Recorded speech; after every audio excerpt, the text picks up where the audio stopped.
और अब बात बकरीद पर योगी मॉडल वर्सेस ममता मॉडल की कर लेते हैं। आज दो अलग अलग सूबों के सीएम की तुलना इसलिए हो रही है क्योंकि एक तरफ योगी के यूपी में कहीं भी सड़क पर नमाज नहीं पढ़ी गई, वहीं ममता के बंगाल में दीदी ने खुद को मुस्लिमों को रोड पर नमाज पढ़ने की पहल की। आप भी देखिए योगी के यूपी और ममता के बंगाल की अलग अलग तस्वीरें।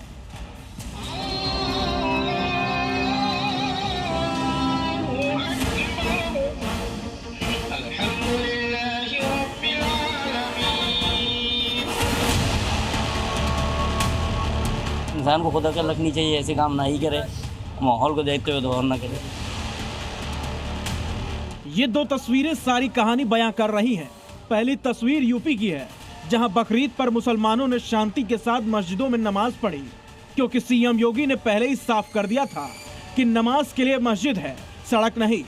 जबकि दूसरी तस्वीर पश्चिम बंगाल की राजधानी कलकत्ता की है, जहां सीएम ममता बनर्जी ने रेड रोड पर नमाज पढ़ने के लिए बाकायदा इंतजाम कराया। यूपी में योगी सरकार बनने के बाद एक ही मॉडल है, जिसका मतलब है नियम सबके लिए समान, मजहब के नाम पर कानून से कोई समझौता नहीं, जिसके सबूत आज यूपी के अलग अलग शहरों में नजर आए।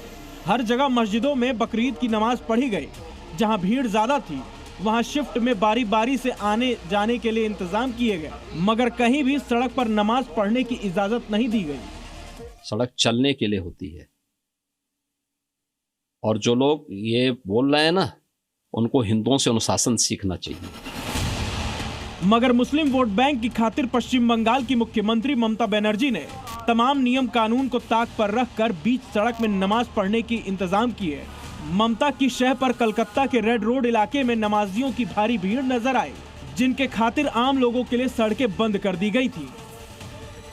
रेड रोड कोलकाता का वो जगह है जहां पर गणतंत्र दिवस का परेड होता है। यहीं पे दुर्गा पूजा कार्निवल भी होता है और साल में 2 बार ईद की नमाज पढ़ा जाता है और रास्ता बंद करके ही पढ़ा जाता है। और इसके लिए कोलकाता पुलिस का एडवाइजरी भी जारी हुआ है, कौन कौन कैसे कैसे यहाँ तक पहुंचे, कौन से रास्ता बंद होगा।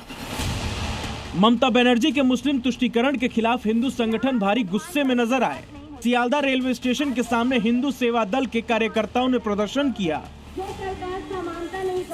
रेड रोड में हिंदू सेवा दल को पुलिस की तरफ से हनुमान चालीसा के पाठ करने के लिए अनुमति नहीं मिला था, लेकिन आज मुख्यमंत्री ममता बनर्जी के हस्तक्षेप के बाद रेड रोड में ईद का नमाज पढ़ा गया। इसी पर आपत्ति जताते हुए इस वक्त हिंदू सेवा दल के जो सदस्य हैं वो कोलकाता के सियालदा स्टेशन के सामने ये विरोध प्रदर्शन कर रहे हैं और शांतिपूर्ण विरोध प्रदर्शन कर रहे हैं। हिंदू संगठनों का आरोप है कि 2 महीने पहले अप्रैल में हनुमान चालीसा का पाठ पढ़ने की इजाजत नहीं मिली थी, लेकिन ईद के लिए सेना के मना करने पर भी ममता बनर्जी ने रेड रोड पर नमाज की इजाजत दे दी। पश्चिम बंगाल सरकार जिस प्रकार की भेदभाव कर रही है, तुष्टीकरण की राजनीति कर रही है, इसकी घोर निंदा करता हूं। और मैं यह बताना चाहता हूं कि एक आंख में सुरमा और एक आंख में काजल क्यों।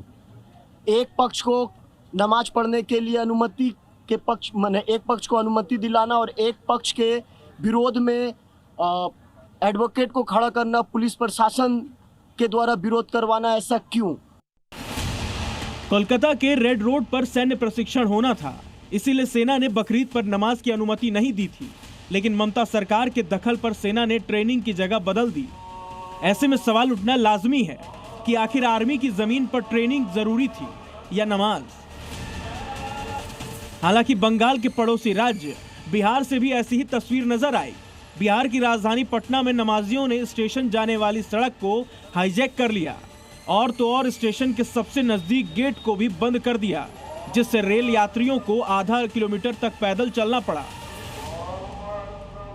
पटना स्टेशन जाने वाली जो गेट है, एंट्री नंबर 3, इस गेट के बाहर जो सड़क जाती है, उस सड़क पर ही आज बकरीद की नमाज अदा की गई। हालांकि यहाँ सुरक्षा की पुख्ता व्यवस्था थी, पुलिसकर्मी तैनात थे, लेकिन सड़क पर इस नमाज की वजह से जो स्टेशन जाने वाले यात्री थे उनको काफी परेशानी हुई। इन तस्वीरों से साफ है कि जहां योगी राज है वहां कानून सबके लिए समान है, जहां योगी नहीं वहां तुष्टीकरण की राजनीति से आम आदमी परेशान है। ब्यूरो रिपोर्ट, जी मीडिया। Zee News.